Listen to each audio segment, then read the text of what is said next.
যে লক্ষণগুলো দেখলে বুঝবেন আপনি জাদুগ্রস্ত, মানে এই লক্ষণগুলাই প্রমাণ করে আসলেই আপনি জাদুগ্রস্ত আছেন। যে কেউ আপনার ক্ষতি করার জন্যে, আপনার একেবারে রক্তের সম্পর্ক হতে পারে, অথবা ফ্রেন্ড সার্কেল হতে পারে, অথবা কোনো আপন মানুষ হতে পারে, আপনার ক্ষতি করার জন্য আপনাকে জাদুগ্রস্ত করা হয়েছে। আজকে এমন একটা জামানাতে আমরা আছি, অনেক মানুষে বলে কি জানেন, তোকে আমি হাতে মারবো না, তোকে আমি বাতে মারবো। আসলে এখন ব্ল্যাক ম্যাজিক করে, কুফুরি করে, জাদু টোনা করে মানুষকে পাগল বানিয়ে ফেলে, মানুষকে একেবারে নাজেহাল করে ফেলে, তার স্বাস্থ্যকে নষ্ট করে ফেলে। এই কাজ যারা করে, রাসূল আকরাম সাল্লাল্লাহু আলাইহি ওয়াসাল্লাম বলেছেন তাদের দোয়া আল্লাহর কাছে কখনো কবুল হয় না, তাদের ইবাদত আল্লাহর কাছে কবুল হয় না। কারণ কুফরি থেকে সাবধান। কখনো কোনো মানুষকে আপনি কুফরি করবেন না, কোনো মানুষকে আপনি ক্ষতি করার জন্য জাদুগ্রস্ত আপনি করবেন না। এইগুলো আল্লাহর হাবিবে নিষেধ করেছেন। আপনারা অনেকেই জানেন যে আমাদের নবীজিকে কিন্তু তাবিজ করা হয়েছিল। এই বিষয়টা আপনারা জানেন? আমাদের নবীজিকে 11টা বান মেরেছিল। এই যে জাদুগ্রস্ত অনেক সময় আছে বান মারে, আমাদের নবীজিকে কিন্তু বান মারা হয়েছিল, কিন্তু আমার নবীজি সেই বিষয়টা আলোকপাত করেন নাই। কারণ আমার নবী জানেন এই বিষয়টা নিয়ে যদি আমি আলোকপাত করি তাহলে আমার জামানাতে, আমার আখির নবীর, আমার উম্মতেরা সেই বিষয়টা নিয়ে তারা একেবারে অ্যাক্সেস করবে, এটা নিয়ে তারা আলোকপাত করবে, এটা তারা ফেমাস হিসাবে দেখবে, এটা নিয়ে আলোড়ন সৃষ্টি হবে। যেই বিষয়টা ফিতনা সৃষ্টি হবে সেটা নিয়ে আমার নবী যে আলোচনাও করেন নাই। আর আজকে দেখেন, একজন ভালো চলতেছে, ভালো খাইতেছে, ভালো পড়তেছে, ভালো অবস্থানে আছে, আরেকজনের সহ্য হচ্ছে না, জলে পুরো আগুন হয়ে গেছে। এই জন্যে আপনি মনে রাখতে হবে, আপনি যদি আরেকজনের ক্ষতি করেন, আপনার ক্ষতি করার জন্য আরেকজন রেডি হয়ে আছে। এই দুনিয়াতে কেউ কাহারও ক্ষতি করে শান্তিতে থাকতে পারে না, কেউ কাহারও টাকা পয়সা আত্মসাৎ করে নিয়ে শান্তি পায় না। সে আল্লাহ শান্তির দরওয়াজা বন্ধ করে দেন। তে বাবারা, বন্ধুরা আমার, যে কথাটা বলতেছিলাম, যে লক্ষণগুলো দেখলে বুঝবেন আপনি জাদুগ্রস্ত। কি এমন লক্ষণ? আজকে সেই সিমটম, সেই আলামতের কথাগুলো আমি আপনাদেরকে বলবো, যেগুলা দেখলে বুঝবেন, ছেলে হোক আর মেয়ে হোক, নারী হোক আর পুরুষ হোক, স্ত্রী হোক আর স্বামী হোক, যদি তার মাঝে এই লক্ষণগুলা ফুটে ওঠে, এই লক্ষণগুলা দেখা দেয়, তাহলে বুঝতে হবে যে আসলে সে জাদুগ্রস্ত, তাকে জাদু করা হয়েছে, তাকে ব্ল্যাক ম্যাজিক করা হয়েছে, তাকে জাদুটোনা করা হয়েছে। এইগুলা থেকে অবশ্যই তাকে নিরাপদে আসতে হবে, তা না হলে দিনে দিনে সে পাগলের দিকে চলে যাবে। তাহলে কি এমন লক্ষণ?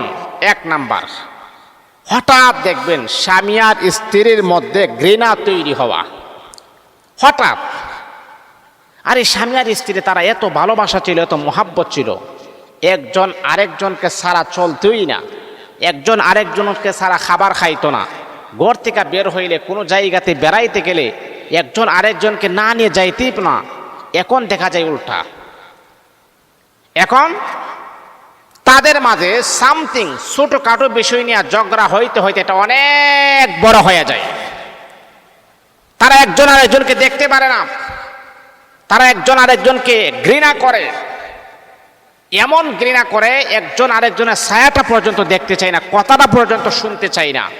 এর কারণটা হচ্ছে আপনাদের দুজনের ভিতরে যে কোনো একজনকে জাদুগ্রস্ত করা হয়েছে, আপনাদের সংসারটাকে তছনছ করার জন্যে, সংসারটাকে বিচ্ছেদ করার জন্যে, সংসারটাকে এলোমেলো করার জন্যে, চূর্ণ বিচ্ছিন্ন করার জন্যে।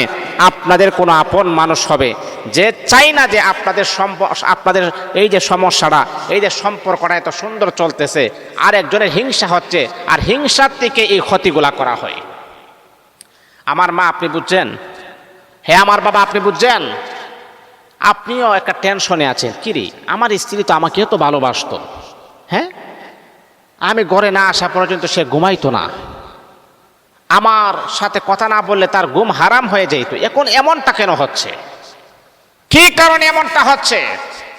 এর বাস্তব প্রমাণ হচ্ছে যে আপনার স্ত্রীকে জাদুগ্রস্ত করা হয়েছে, যার কারণে আপনার চেহারা দেখতো তার ঘৃণা লাগে। এটা হলো 1 নাম্বার লক্ষণ। আমি লক্ষণগুলা বলি, তারপরে কিভাবে সমস্যা সমাধান করবেন সেটাও আমি বলে দিব ইনশাআল্লাহ। তাহলে স্বামী আর স্ত্রীর মাঝে মিল ছিল, মোহাব্বত ছিল, ভালোবাসা ছিল। আপনাদের মানুষ অনেক সময় বলতো যে 2টা কবুতরের জোড়া। এর মানে হচ্ছে আপনাদের এতটা মিল, যার কারণে মানুষ আপনাদেরকে কবুতরের জোড়ার সাথে তুলনা করা হতো। আর সেই জায়গাতে আপনি আপনার স্বামীর চেহারা দেখতে পারেন না, স্বামী আপনার চেহারা দেখতে পারে না, একটা অমিল হয়ে আছে। ফ্যামিলিটা একটা মানে কি একটা হাবুডাবু খাচ্ছে, ফ্যামিলিটা কি টিকবে কি টিকবে না, এরকম একটা সিচুয়েশনের ভিতরে আছে। তাহলে মা বুঝতে হবে, যদি আপনার স্বামী এমনটা করে তাহলে বুঝতে হবে তাকে জাদুগ্রস্ত করা হয়েছে। যদি আপনার স্ত্রী এমনটা করে তাহলে বুঝতে হবে তাকে জাদুগ্রস্ত করা হয়েছে সংসারটাকে 12টা বাজানোর জন্যে। এটা হলো 1 নাম্বার লক্ষণ। 2 নাম্বার হচ্ছে ঘুমে ভয়ঙ্কর স্বপ্ন দেখা। আপনি যখন রাতের বেলা যখন ঘুমিয়ে যান, ঘুমানোর পরে আপনি ভয়ঙ্কর আজীব আজীব আপনি স্বপ্ন দেখেন, আপনি ভয়ঙ্কর স্বপ্ন দেখেন, যেইগুলা দেখে আপনি আতঙ্ক হয়ে যান। এমনটা কেন? আপনি আয়াতুল কুরসি পরে ঘুমানোর পরে এরকম স্বপ্ন আপনি বারবার আপনি দেখতে পাচ্ছেন, এর মানে হলো আপনাকে যে জাদুগ্রস্ত করা হয়েছে এর মাঝে বিন্দু পরিমাণ কোনো সন্দেহ নাই। এটা হলো 2। 3 নাম্বার হচ্ছে আপনার শরীরে কোনো কারণ ছাড়াই আপনার শরীরে ব্যথা অনুভব হবে, শরীরের পশমের গোড়ায় গোড়ায় আপনার ব্যথা অনুভব হবে। এই ব্যথা করার পরে যখন আপনি ডাক্তারের কাছে যাবেন, ডাক্তারের শরণাপন্ন হবেন, তারা আপনাকে ওষুধ দিবে, ওষুধ খাবেন কিন্তু মাগার কোনো উপকার পাবেন না। ওষুধও খাইতেছেন কিন্তু পশমের গোড়া গোড়ায় যে ব্যথা সেটা কখনো দূর হচ্ছে না। বন্ধুরে আমার, ডাক্তারের কাছে যাওয়ার পরে তারা আপনাকে মেডিসিন দিবে, ওইগুলো আপনি খাবেন, তারপরে কোনো উপকার আপনি পাবেন না। কিভাবে আপনি পাবেন রে বাবা?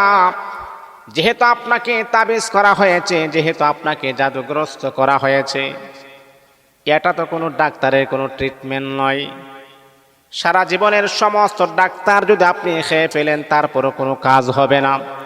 বন্ধুরে আমার, অনেক মানুষ আছে আপনি দেখবেন আপনি ভালো চলতেছেন, ভালো খাইতেছেন, ভালো পড়তেছেন, এইটা কিন্তু আরেকজনের সহ্য হচ্ছে না। এমনকি স্বামী আর স্ত্রী মিল, মোহাব্বত, ভালোবাসা গভীর, এটাও আরেকজনের যন্ত্রণা সৃষ্টি হয়ে গেছে। ওই মানুষটা হিংসা থেকে আপনাদেরকে আলাদা করার জন্য এইরকম জাদুগ্রস্ত করা হয়।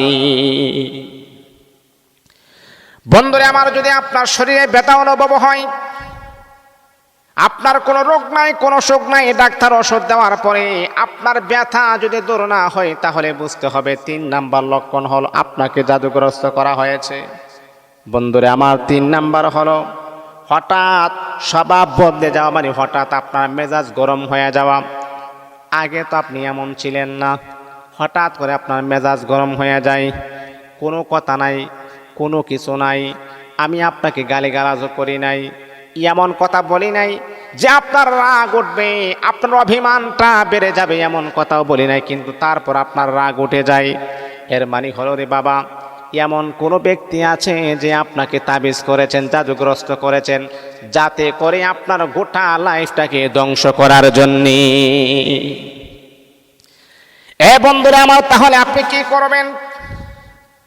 তাহলে আপনার করণীয় কি? এই অভ্যাস থেকে কিভাবে আপনি কি বের হতে পারবেন? যদি কেউ আপনাকে তাবিজ তোমার করে, যদি কেউ আপনাকে জাদুগ্রস্ত করে, তাহলে আপনার করণীয় কি আমি আপনাকে বলবো। 1 নাম্বার হলো আপনি 5 ওয়াক্ত নামাজ পড়বেন, তারপরে হলো আমলটা শুরু করবেন।